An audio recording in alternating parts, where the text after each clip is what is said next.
me check my watch. It is 8 o'clock, right? It is. Where's everybody at?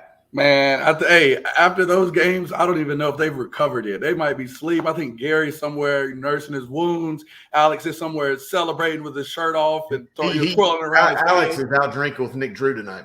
Oh, Alex is drinking with the illustriously glorious and incomparable Nick Drew, to use some of his adjectives. But what a weekend, Guru. I know you were there. Just for you being there, I've got to start that off and ask, like, how was that? Well, I've got to say, after having 8 state championship games for the last 20 years, having 4 again, it reminded me of the old days. I loved it. I attended every single game, saw just about every snap of football. Just amazing.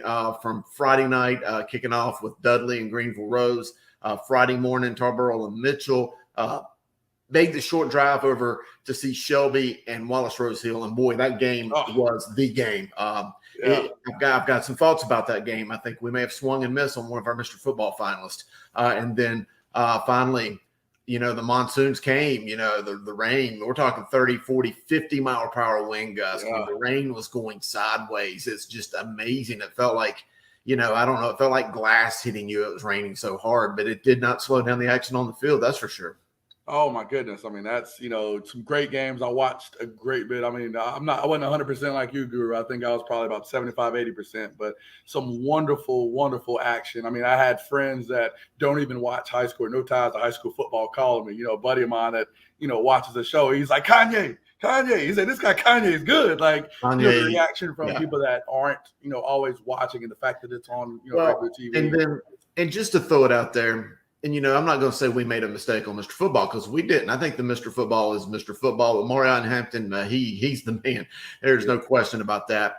And then, I left and got home at 3 in the morning, early Saturday, had to get up. I called the game yesterday on TV for the Carolina Bowl, and to watch Jalen Walker from North Carolina just dominate that game. I mean, he showed everybody why he's going to the University of Georgia, defensive MVP of that game. So between Jalen Walker, Kanye, Hollywood, Byron Brown, and obviously Mr. Football himself, Amarion, man, that's 5. I mean, that's incredible. And then, by the way, we saw Donovan Shepard just run wild on Chambers as well. So, I mean, those 6 guys right there, unbelievable. But before we get too far into some of these games, let's start from the beginning. So we want to go chronologically. We've got to start first on that Friday night game at Kenan Stadium, where we had Dudley victorious over JH-Rose. And again, this was one, I don't have a lot of moments here on the show where I'm quiet and I don't give a lot of reaction. But when Langston asked about this game, I emphatically just said, I think Dudley's going to take it. And I mean,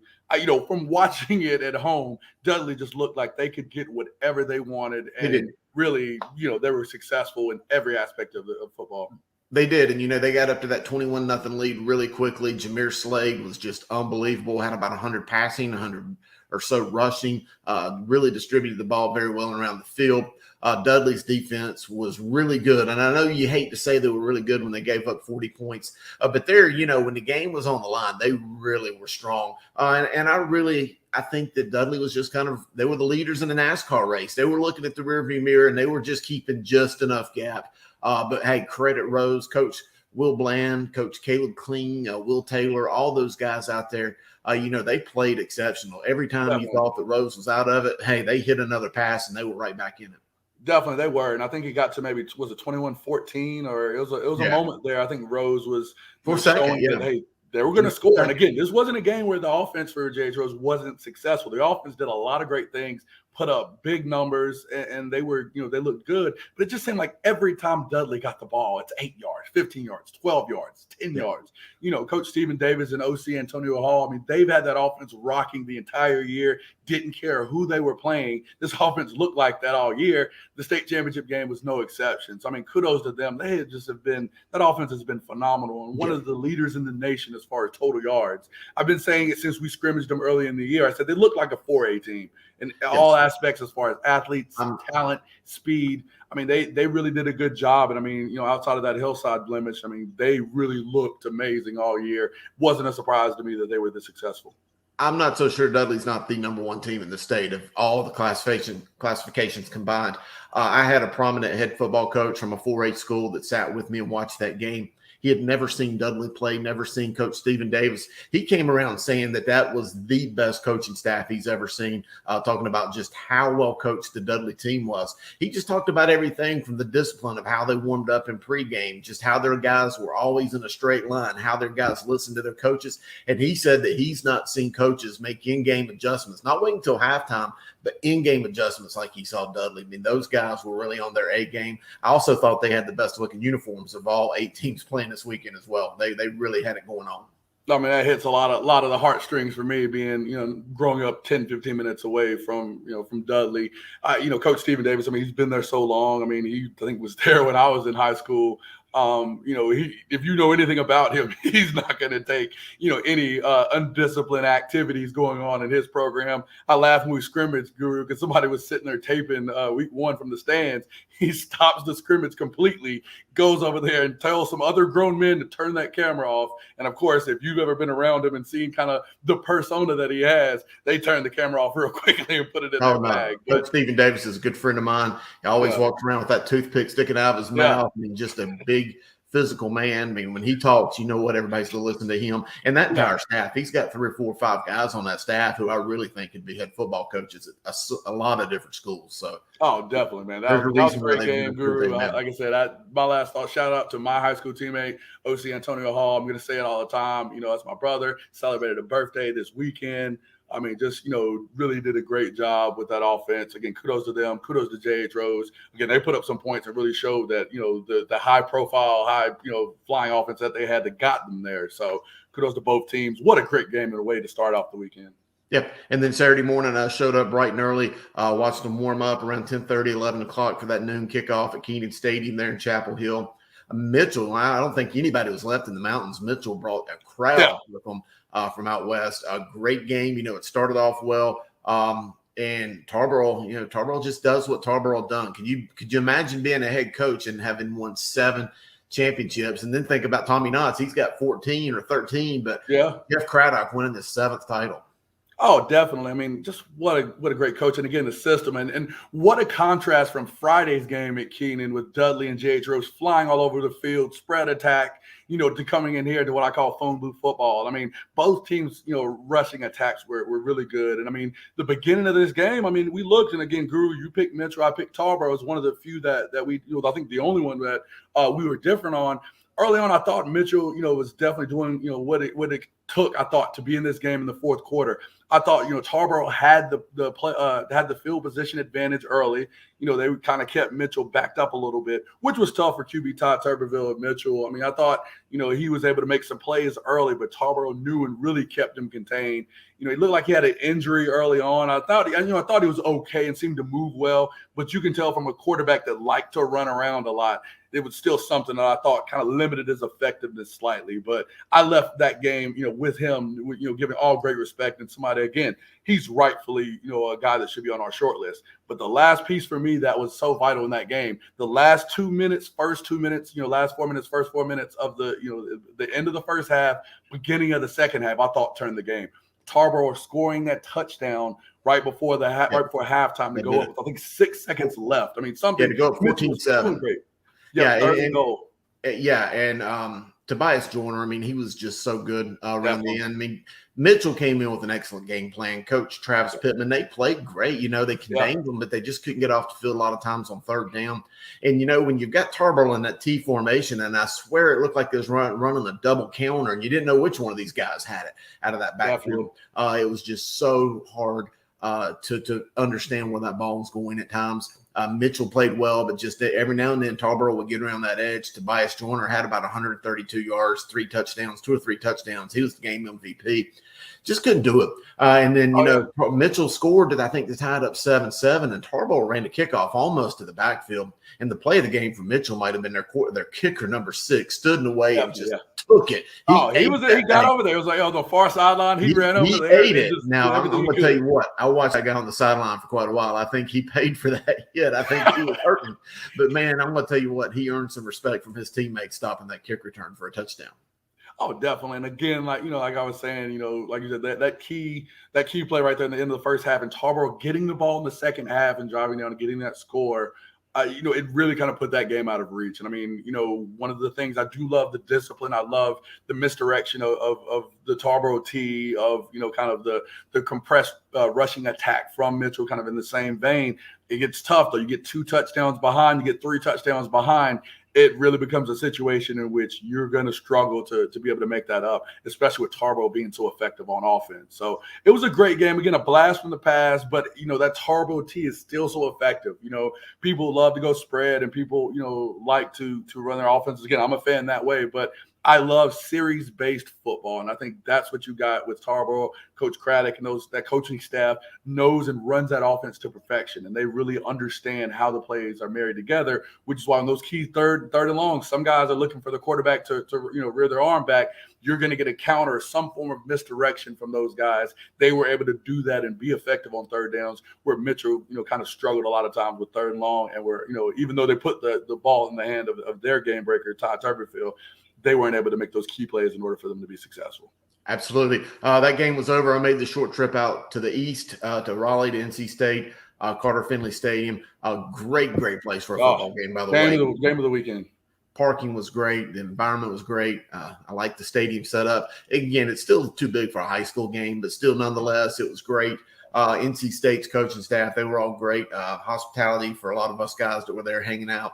But anyway, that was the main event. You got there, you could just feel the vibe. That stadium was packed when I showed up. Wallace fans for miles, Shelby fans for miles, 2 just incredible football teams. And second, third play of the game, Kanye goes 56 yards, boom, 4. And it was just like, all right, hey, it's on. It's on, man. Guru, what is – I got this, I think that was a lot of the big, conversation this weekend. Kanye, and who he just reminds you of, what is his best player comp? I mean, Adrian Peterson was something I got. I don't know. He's big, but they're all big. I mean, here's the thing. Yeah. And maybe I should have made a trip down there to see them this year to really understand that team is so fast and so big, and they play sideline to sideline so fast, and they got running backs.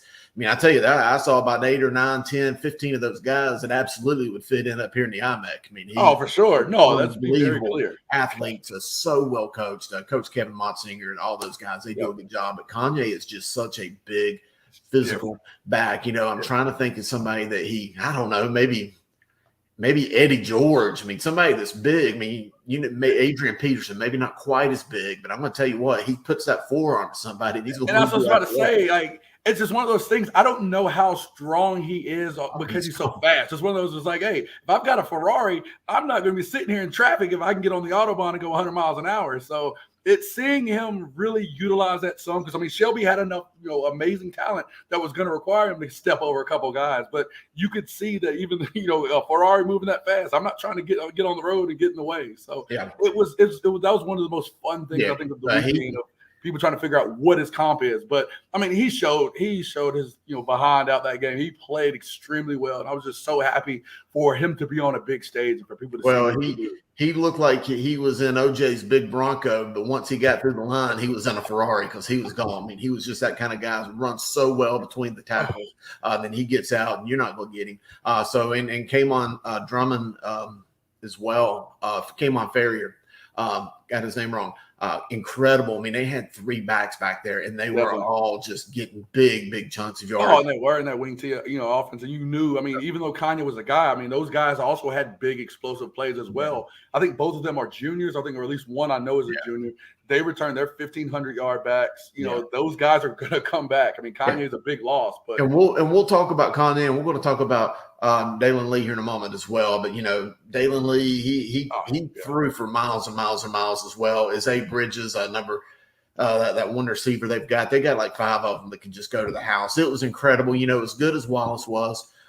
They just couldn't quite match the tempo towards the end of the game. A lot of that you just got to credit to Daylin Lee. Now, there was one touchdown. It was going to be I think it was 21-14 or 14-7. I can't remember. But, they showed the replay on the big screen, and they took a touchdown off I think it was for Ferrier, took a touchdown off the board. That when they showed the highlights on the big board, the fans were just like, holy cow. I mean, it could have swung the game.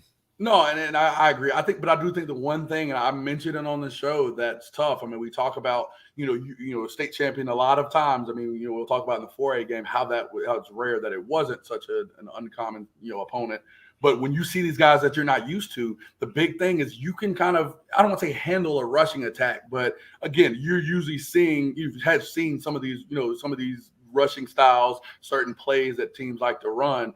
With Wallace-Rose Hill, I don't think they saw anybody with the effectiveness as Shelby with throwing the football. And I think that, to me, is a much harder thing to get used to.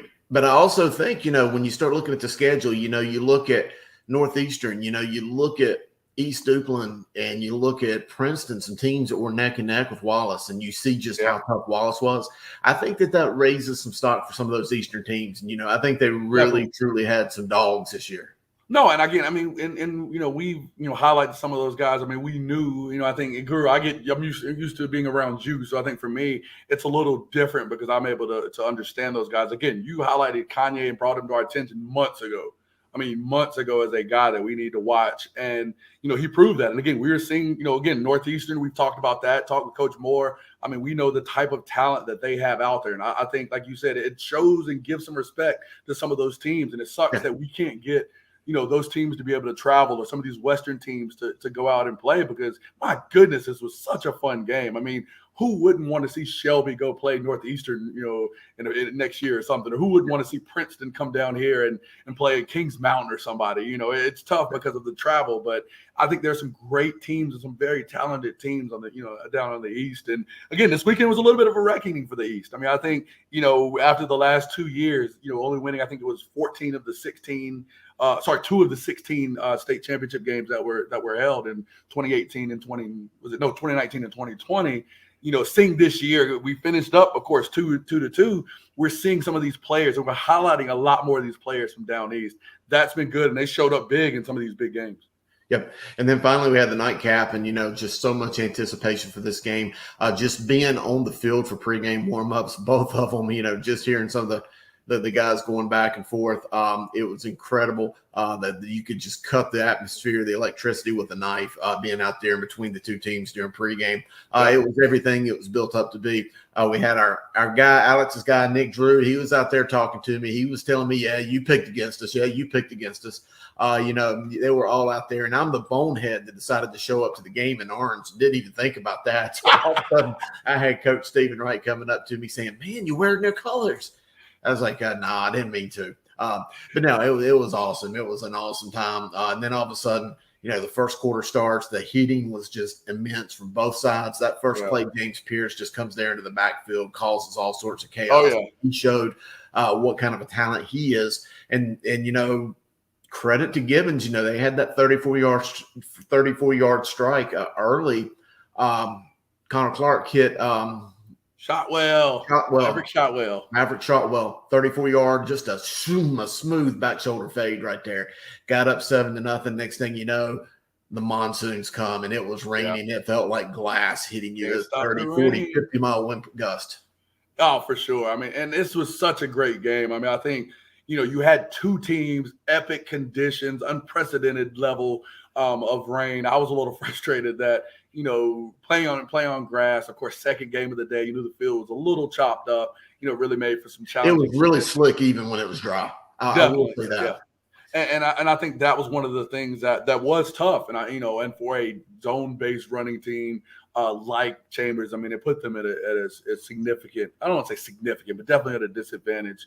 And then just some untimely mistakes, I think, that really hurt them. Hollywood hits he's going to hit the one run. He hit it against Huff. The one run where the defense isn't going to fit the runs, where they're not going to, attack their assigned responsibilities. Even in the rain, he hits that for 60 yards or so. Because of the conditions, Gibbons does a great job of tracking him down, stopping him, I think, inside the 5. And then the next thing, I'm watching at home. I think I looked down to, I don't know, I was eating or doing something, getting my, drinking my drink. And next thing I know, the ball's on the ground, and I see Gibbons, goes to get it. Next play, I think, is the next play. And, think back when you and I play, you think to the games, and maybe not so many games, but practices that we had the most fun was the practices when it rained. We'd be out there sliding in the dirt, sliding in the grass. Oh, yeah. And when I saw Hollywood going down that sideline for that 70-yard run, and, he did get drugged down there at the end. The guy had a great angle on him. The field was wet. You could tell that. And then it looked like Hollywood was just on a slip and slide. You could tell he had fun. He slid about 20 yards Yes, after he did. he was down. So you could tell that it was still fun conditions. The field did, once halftime got by, I mean, I was amazed at how well the field did drain. There was still a few wet spots, and it didn't appear to slow down Donovan Shepard because he grinded out about 140 yards there in the second half. Oh, he was great. I mean, again, all kudos to Gibbons. I think that's what you got a lot of the changes that were made in this game. I think with the way Gibbons played it, the rain actually, to me, helped them out. Again, when you talk about teams going back to pass against this Chambers defense, you've always got to watch 10. James Pierce is going to be a guy that's going to make a big play. I thought they did a good job by just throwing bodies at him. I mean, you can't stop him one-on-one with anybody on 99% of the rosters in the state, probably 100%, including his own team. So Gibbons, I thought, had a great game plan, but just throwing bodies. We know we're going to run. We're going to have guys wham him. We're going to, do everything we can for him to say, hey, you can beat us one-on-one, but if you can take these three guys out all the time, we're going to lose anyway. They took their shots on, when they could. The corners 8 and 24 for Chambers, our sophomores. They played well all year. Kudos to Henderson, number 8, didn't have the best game. Just he's been stellar all year. So, the heart kind of goes out to a young kid like that, not having his great game in such a big environment. But Maverick Shotwell is a great receiver too, and those were those 2 big plays on him. But and I was just going to say though, the defense for really both teams, you think about it, even going well into the fourth quarter, I still felt like Chambers had the advantage. I felt like they were just right there on that precipice of really getting down there and scoring. But Gibbons, the defense just really clamped down. Will Mason was just unbelievable. They had Stone King right there on that defensive line. They just created havoc. And then, but you got to think about Chambers, their defense as well. What's the Jordan Thompson, Reed of the linebackers have just been stout all year. And then Chris Chalk, I think it was his name. Chalk is number 99. Yeah, he played extremely well over the field. They got a 4 technique. I think 44. I can't remember his name. Yeah, Darian Jackson Bass he played extremely well. And again, the crazy thing is a lot of these guys come back for Chambers, and that's the worst part. They returned 10 of 11 on offense. Probably 5 or 6 of those guys. Those corners come back. Like again, they've had stellar years. I'm trying to think who else, but I mean, those, like I said, the D line. I mean, you get 44s. I think he's the next in line to try to step in those big shoes of James Pierce. And I really think though that the player of the game for that game was the punter for Gibbons, Ethan Hastings. Took that bad snap that skipped over his head, and that Chambers, I thought, had grasped all the momentum. The defense was swinging hard, and he got that ball out of the end zone for the safety. And I think ultimately that might have been what changed the tide and got the field position back. 100%. I agree 100%. And I mean, kudos, even just funny enough, kudos to Chambers punter, Jalen Reeder. It's funny to see a linebacker be the punter for a team, but he did a phenomenal job in wet conditions. I mean, same conditions that the punter for Gibbons had, and he consistently put Gibbons in bad field position, especially, into the first half to the third quarter. They were starting inside the 20, and I don't care who you are. If you're having to go drive 80 yards on a Julius Chambers defense, it ain't happening. So he did a good job. It was just one of those games where no matter the winner, the loser, you saw some great athletes and great players make some great plays.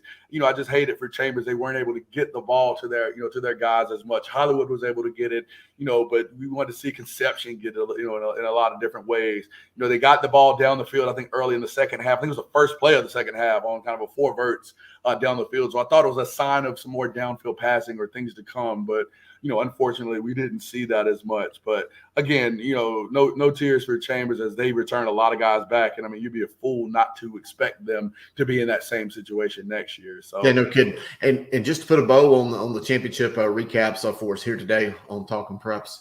The West, it ended up being 2-2. The East won 2, the West won 2. Some of us thought that the West could go 4-0, maybe 3-1. We knew that Tarboro game may be the one that we thought the East would win. But hey, here comes Chambers falling to Gibbons, and even though it was a 20-point swing, Wallace-Rose Hill gave a pretty strong effort as well. I think it turned out to be a pretty good balance between the East and the West. Oh, and I'll give my mea culpa. I mean, kudos to the East. Shout out to the East. And I think that, we were expecting some good games with that, but I think they showed up. I mean, Gibbons with that performance, over Chambers deserves a lot of that kudos. And I think, Gibbons playing Chambers in the week one of this year really helped them to be successful in this game. I think a big thing with playing Chambers is I have to understand the physicality. And if you're not prepared for that, it can be overwhelming. I thought in the first game, Gibbons was kind of getting used to the speed and physicality of a Chambers team. This game, I thought that the defense and defensive coordinator Nick Drew, of course, as Alex would have us call them, but I thought he had them prepared. That first drive for both teams defensively, both of those defenses came out hitting and looked very similar. So I think that playing them early, and again I always say play somebody early, and that helped Roseville playing Eastern Side. I thought had them in in a very prime position to return. Gibbons playing, coming to Charlotte and playing teams, like it or not, you have to come here to play some of these top teams. And Gibbons can say what they want, but playing those teams around here and getting used to the physicality and the caliber of the teams here prepared them to win. Myers Park, Chambers, you're right. Richmond County. Gibbons played a who's who list of teams in North Carolina. So hats off to Coach Stephen Wright. Nick Drew, I was impressed with Nick Drew. He should be a head coach somewhere. So if there's any schools out there looking, there are. Man, good looking guy that I would want running a program. Obviously, his football acumen, his X's and O's, good pedigree. I think he'd be a guy that I'd want running my program. So I'm sure that we'll see his name in the mix. But hey, if we're done recapping these high school football state championships, I think it's time we answer our phone call. You know which call we're talking about, right? Oh, man, hey, we talked about these games. We kind of gave some spoilers, spoiler alert a little bit to some guys that might get the call. But let's get to Grice's gym so we can talk about the guys that balled and made the final cut and got the call. Yeah, let's run the music.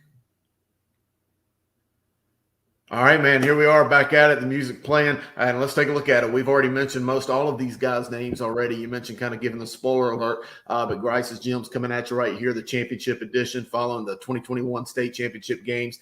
Let's just start right up there at the top with the 1A championship. Tobias Joyner. he ran like Grice, I'm going to tell you that. Tobias Joyner, 16 carries, 132 yards, 2 touchdowns in that big 28-7 victory over Mitchell County. Man, I came away really impressed. What do you think? Oh, he did a great job. Again, this Tarboro team, we talk about it. We know about the long lineage of backs that they've had. He was a guy that really, to me, was a driving force and the difference maker in this game. As you can see here, this long run. Running like Grice. Yes, he does. Maybe a long time ago. But again, this was, he really was that key. You see this counter action here. You've got to account for all these backs. And Mitchell just seemed to step slow at times, maybe just being unfamiliar with that team. You don't see it anymore. So seeing that and preparing for that all week, it's harder when the game lights come on. You're in the heat of the battle, and you've got a guy as speedy as Tobias Joyner. So kudos to him. Big-time victory, big-time performance by him when his team needed it the most. Yeah, that T formation is really good. If you've still got a copy of 2014 NCAA on EA Sports, you can get that Army or Navy playbook, and you can kind of run that yourself. It can be kind of fun. Get prepared for it, right? Absolutely. All right, hey, let's look ahead to that 2A game. And, hey, we're going to highlight both of these guys at the same time. Why not? We've already talked enough about them. They both had phenomenal seasons. I really do believe that Kanye Roberts probably could have ended up being a finalist for the Mr. Football. And you know what? If he won it, I don't think anybody would be mad about it. He just had that kind of season. Hey, there's my man, Nate Wimberly. We've seen Nate quite a bit over the years. Nate's been a very good guest of ours here. But let's just look at both these guys and talk about them, Kanye and DAYLIN Lee. 10 total touchdowns between DAYLIN Lee and Kanye Roberts. Let's start there. That's, ridiculous. And we see here Kanye just – like I said, it's hard to say who he is because he's a Ferrari until he needs to get in his dump truck and get some guys over. But he was unstoppable, regardless of what side you were on. I saw many Shelby fans, talking about how great he was. We have here DAYLIN Lee. That throw, I think that was right before the half, if I'm not mistaken. Again, just distributing the ball to his guys and really making sure, hey, I'm in command of this offense. 20 of 25 passing for DAYLIN Lee, 313 and 5 there. Again, you see Kanye Roberts running over everybody, including his own player. He stopped, he started, then he kept going again. That was the most phenomenal play of this game. Let me be very clear. That play with Kanye just ran through everybody, including his own teammate, was one of the most phenomenal plays. But what a great game. Both of these players were phenomenal. They did great things. DAYLIN Lee, again, a long lineage, of Shelby quarterbacks. he's able to etch his name as a state championship quarterback for Shelby and live, forever in that program's long and rich history. Kudos to him. He ain't done yet. Again, he's on our list. He's on our way too early watch list, and I'm excited to see what he does next year. We might have him on the show next year, with all the things he's doing if he continues. But it's not a way too early watch list for him. 313 yards against that really good Wallace-Rose Hill defense. I know we talked a lot about Kanye, and rightfully so. But the way that Daylin Lee distributed the ball to Zay Bridges and some of those other guys out there. He is a junior, folks, and he looked like he had the poise of a senior. I mean, tall, lean body, good cannon arm, able to move around, extend the play.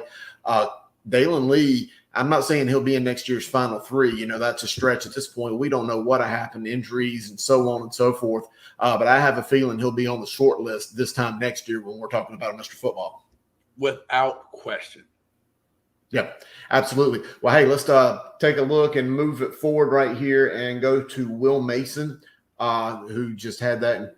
We're doing them both, Guru. We're doing them both. Give me Will Mason and Maverick Shotwell. I got two phones. We can get the double call there, Guru. All right, let's do it. Gibbons, Will Mason, man, what a stud he was. Maverick Shotwell had that 34. Here it is right there. There's that 34-yard back shoulder fade right there. Well, not really a back shoulder, but anyway, it ended up being the distance. Great adjustment. Yeah, great adjustment right there. I mean, we see that they lose. The range is coming down. But, that was key for them, getting that big play in before the rain started. Maverick shot with a big pass, big catch there. Again, had another one. And I think by this point, I had friends texting me like, I don't know. We're all nervous, wanted the West Side to bring it home. And no, you can never count out Chambers, as we learned a week ago. But, Will Mason on that defensive side was one of the leaders with 8 tackles. Named, school's defensive MVP, just like Guy. We had him on the show being interviewed in Chelsea's world. But I think, that kind of guy, then Maverick Shotwell making those 2 back-breaking touchdowns in a game that was just, point spread or premium. Those 2 guys combined were just, major players in that victory. And, I mean, we had to highlight those guys. Yeah, and I want to give a kudos to their coach, Stephen Wright. He kept them off balance. He had those those 2 big passes that really opened things up for Gibbons. And Connor Clark was a very 6 for 10, but very strategic in those passes. But again, they're in the second half. They just gave a steady dose of Donovan Shepard as well. 30 carries for about 200 some yards or 140 yards. That was the game right there. They couldn't stop him in the end. Yeah. No, it was. Kudos to them. Like I said, Maverick Shotwell with the finisher. They've been, guys to look for on both sides of the ball all year long. It's no surprise when the game, was needed to be counted on by some big time players. They stepped up. So great job, to them. Great job, Gibbons. Well, hey, we got one last Grice's Gym here today. Again, here with Coach Grice, and we're going to go back to Friday night's game. The big 69-point output by Greensboro Dudley, the 69-40 victory at quarterback JAHMIER SLADE. 5 total touchdowns in the 3A game. He had 100 rushing and had 100+ passing. Just a big all the way around game. Let's get your thoughts on him. Oh my goodness! 69 points. That's a record, right? You gotta have the leader of the offense that scored the most points in a state championship game. You have to. It's the rule. Got to get the call. And, JAHMIER SLADE's been a guy that's led that offense all year long. He's been a kid that, has done it with his legs. He's done it with his arm. And it's just no surprise, again, in this type of game, he was able – every time I looked up, it's green grass. I swear, I was getting texts like, are they going for 80? Is this going to be a bad ball score? I thought, looking at it again, even though I watched the game, I swear Langston mixed it up and put the basketball game between Dudley and Rose as the scoreline here. But what a great performance from a quarterback who's been doing it all year. Again, a lot of these guys are Grice's Gym alumni. He's not, he's nothing different. And again, a guy that continues to perform. And in that game, time was the only constraint for them. I swear, if you had him go for another 20 minutes, they probably would have put 100 up. So great job for them. Kudos to Dudley, who's been great all year. Good job, JAHMIER SLADE. Well, man, Coach Grice, we made it here to the finish line for the year. 2021's in the books. I know we've got one more episode coming up next week. We've still got the super team to come out. We still got our all observer, Raleigh and Charlotte area teams. But, man, I can't believe we've done it. Oh, man, it's been a great year. A lot of Grice's Gyms that were phenomenal and just had great performances. Again, now the fun part is just putting all that together, seeing the guys that deserve the additional honors. Finally, being a part of the IMEC my entire coaching career, it's always been tough because I've always had to wait until the last week of the year to get the all-conference nominations coming out. So kudos to the last conference, as it is normally in the Charlotte area, to produce their all-conference nominations, which are coming out, this week.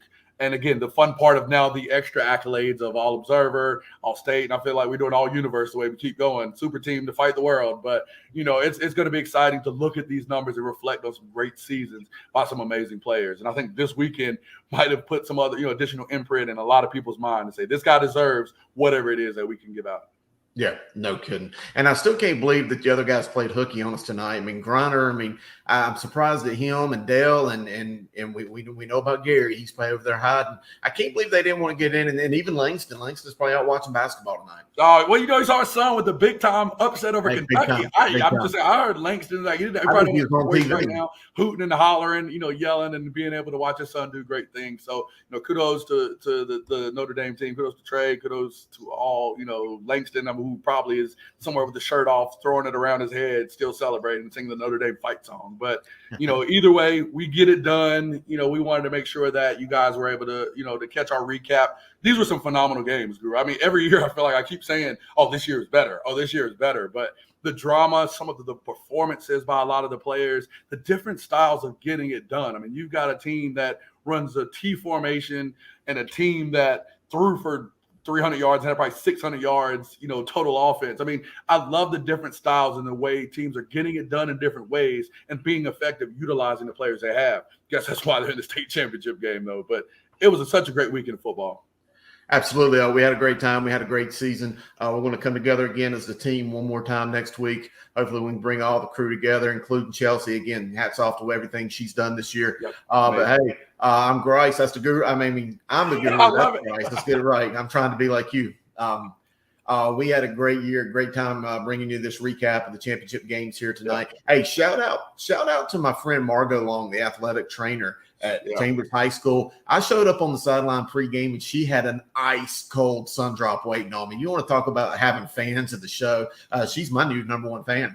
Oh, Margot's great. One of the best trainers in the city. She just, her reputation's, unmatched, and I love it. When she's at those big time games, she's got her rings too. Because hey, who's more important for these long championship runs? And you don't see a lot of Chambers players missing games.